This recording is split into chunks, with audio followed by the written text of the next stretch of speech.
Crown Jewel 2024 was a pretty interesting show. It had a lot of moments, a lot of things that continue stories following into the next Monday Night Raw, Friday Night SmackDown. But overall, it was a pretty decent show. But if you like more content like this, remember to hit that like and subscribe button for more content that I got on the way. But let's get into this Crown Jewel review. So the first match of the night, the OG Bloodline versus the New Bloodline. And to me in terms of in-ring rise, it was an alright match. It was more of the same type of format, Bloodline match, where it's just slow, the heel beating up on the babyface until the last like 10 minutes, all mayhem goes, fast pace and everything. So the match wise, it was alright. In terms of story though, it was amazing, because the first you notice is when Jimmy and Roman came out. They didn't come out with them, and that's the first signal of showing this bloodline is not fully together. They're not fully back as a unit. Plus two, when Roman saw Jay doing his entrance, he's like displeased with it. He's like, oh, okay, get it over with. Come on now, it's my time, not your time. And was kind of irritated that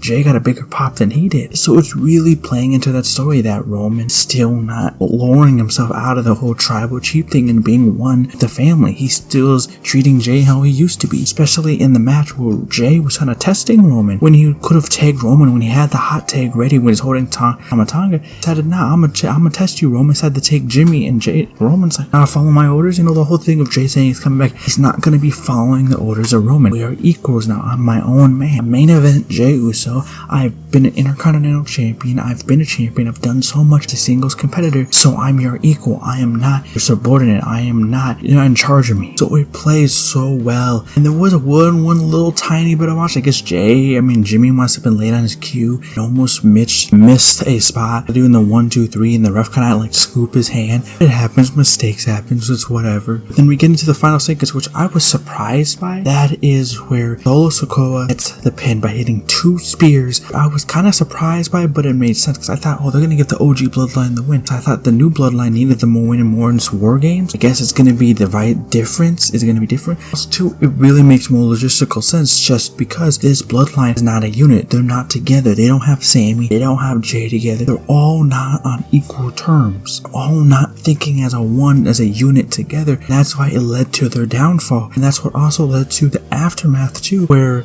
you know, Jay, Jimmy, and Roman get attacked by the bloodline. They try taking him out. Sammy comes in, and then like he's about to be on Solo's side. Blood a suplex on Solo. It's happening with the other bloodline, but when Solo's in the middle of the ring, it's standing between Jay, Jimmy, Roman, and Sammy. Roman and Sammy can't see each other. Roman's going for a spear, while Sammy is going for a hello. Solo, why when they're running, Solo jumps out the way, and Sammy kicks Roman right in the face. And no, basically it just shows how they're imploded. They're not all in one unison, and shows how messed up this bloodline is, how they're not in unison at all. And how it shows Sammy didn't come out there for Roman or Jimmy, he came out there for Jay because Bloodline was trying to take out Jay. So it all kind of falls into place where it slowly all falls into War Games, and the OG Bloodline is finally a unit. They're all in the same level minded. They're all thinking the same. No one's here. No one wants higher power. No one's we want to be over than each other. So it all will form and make sense together. Overall, it was an alright match. I gave it a solid 3 out of 5. It was alright. It did what it needed to do match wise, but also match was kind of meh. But in terms of story, I think was great.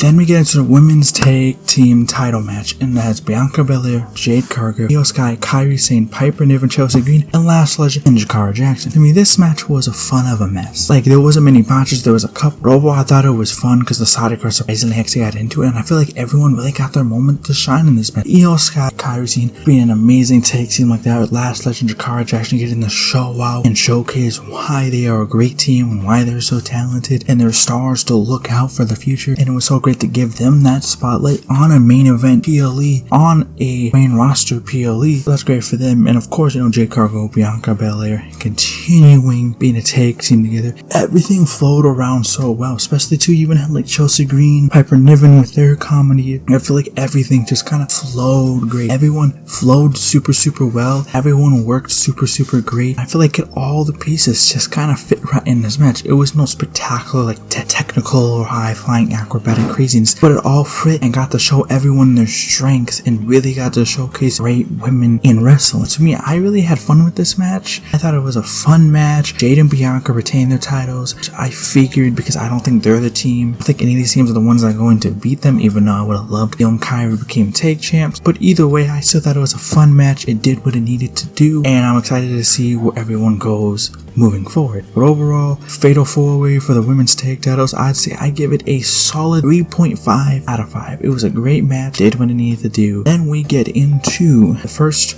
ever women's crown jewel championship match of Nia Jax and Liv Morgan. And to me, I thought this match was alright. It was nothing too crazy. Surprisingly, it was the shortest match on the card. I think it was like 8 to 9 minutes, and you can tell how short it was because how fast Tiffany came out, how fast Dom and Raquel were there, and I thought it was all just super fast, and it wasn't super horrible. They did decently good at what they could do in between Nia and Liv, but also too, I'm just overall more happy for Liv Morgan. I feel like, her rise to the top has been great to see, from her being a mid-carder to raising to the main event scene and being a top women's champion and being in the top of the scene. Congrats to her, because it took a lot of years, a lot of dedication, a lot of work, and just to see her where she is, I'm super happy for her. And we get into Kevin Owens versus Randy Orton, which barely was a match at all, because Kevin Owens comes in, does his entrance, Randy Orton comes in and Kevin Owens comes over, hits him with a chair, and they're basically just going all crazy in the ring. You having Kevin Owens doing stunners on a referee, Randy Orton giving Adam Pearce a RKO. They're just attacking GMs, basically Kevin Owens attacking all the GMs and people,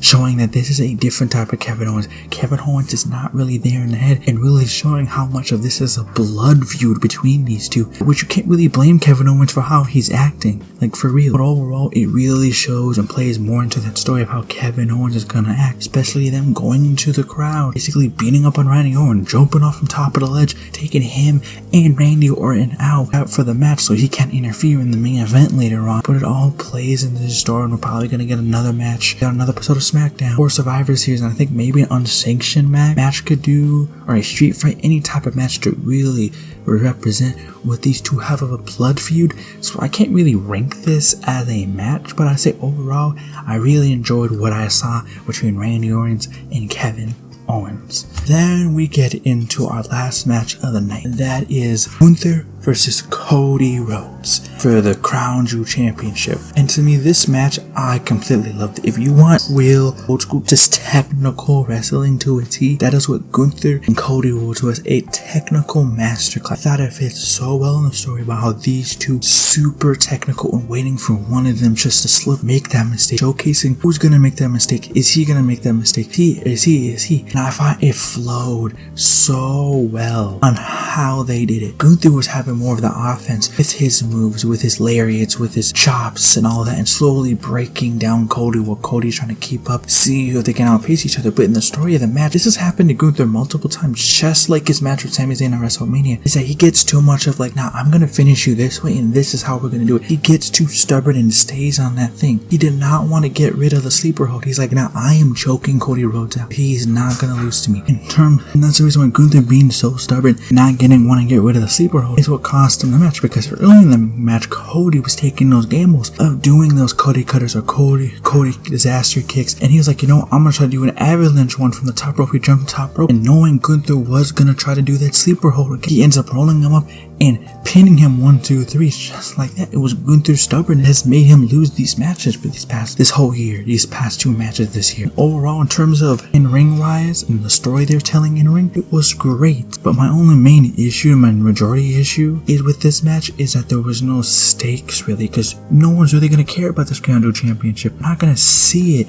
until next year, and there's nothing really importance to it, and doesn't further Cody's story or furthers anything for Gunther. It's just like another day in the office for them, and that's my main issue. But either way, if I had to give a rating, Cody Rhodes versus Gunther for the Crown Jewel Championship, I give it a solid 4 out of 5. Either way, Crown Jewel was an interesting show. I had a lot of fun for some of the matches, but a couple of disappointments. But either way, I had a fun time watching 2024 Crown Jewel. Let me know down in the comments, what was your thoughts and opinions over this year's Crown Jewel? What was your favorite match and what's your least favorite match?